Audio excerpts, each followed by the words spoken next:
Pauline Hanson has launched an extraordinary broadside after she was secretly filmed suggesting the Port Arthur massacre was a government conspiracy. It was enough for the Prime Minister to order the Liberal Party to put One Nation underneath Labor on how to vote cards in the federal election.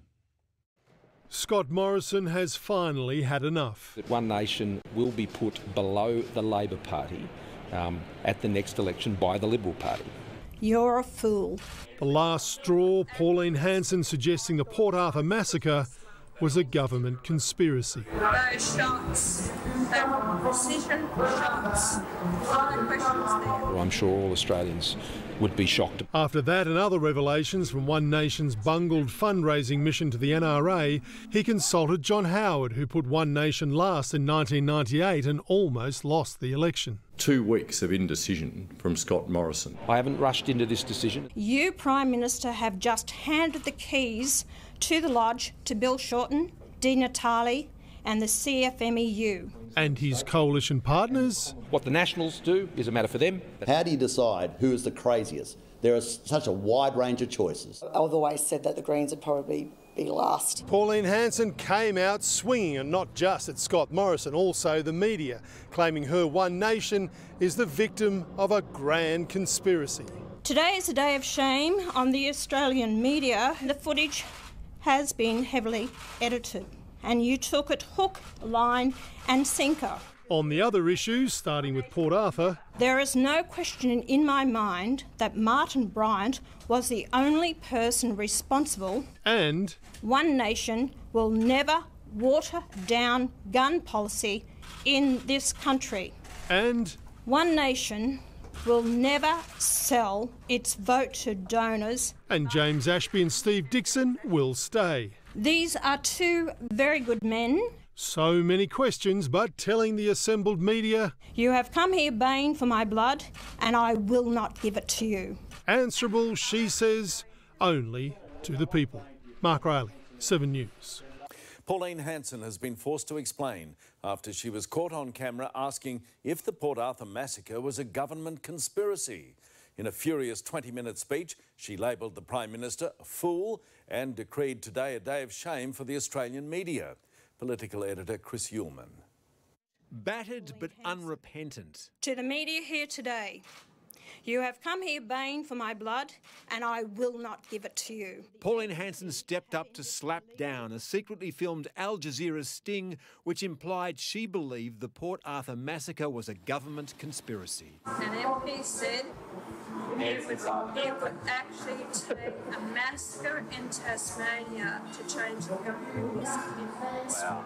Not true, she said. Martin Bryant was the only person responsible for the murders of 35 innocent lives. The Queensland Senator claims the two-part series which tracked her right-hand men trying to get cash from pro-gun groups in the United States was a hit job by a foreign power. This is a political attack by Al Jazeera in cooperation with the ABC. Though her aim was less sure on the National Rifle Association. I have never sought donations from the NRA.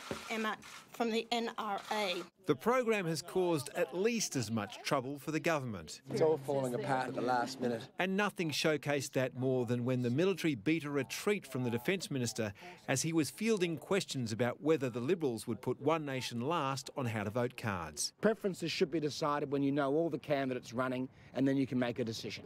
And you're leaving here. Can I just ask you? Angus. Apologies for No, you're very welcome to welcome us. I might just ask about which offers next to decide while you're answering these kind of questions. Yeah, please do.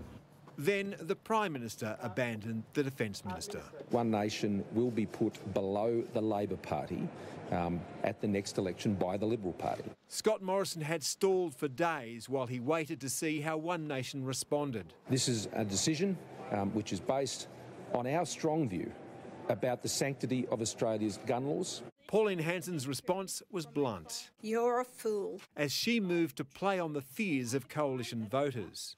Where he has done a preference deal with Labor, you, Prime Minister, have just handed the keys to the Lodge to Bill Shorten, Di Natale and the CFMEU. And in the fallout, the National Party has split with the Liberals over One Nation preferences. We are a different party, so we will decide where our preferences go. This was all a ploy to destroy One Nation leading into the election. But One Nation might emerge in better shape than the government. And we're live now to Chris Uhlmann at Parliament House. Chris, what do you make of Pauline Hanson's extraordinary performance? Well, Pete, Pauline Hanson has just ripped a page straight out of Donald Trump's playbook, labelling the whole episode fake news, claiming a conspiracy between a Middle Eastern broadcaster and the Australian national broadcaster, branding the bulk of the mainstream media her natural enemy, and painting herself as the only real voice of the people. This wasn't a press conference because there were no questions.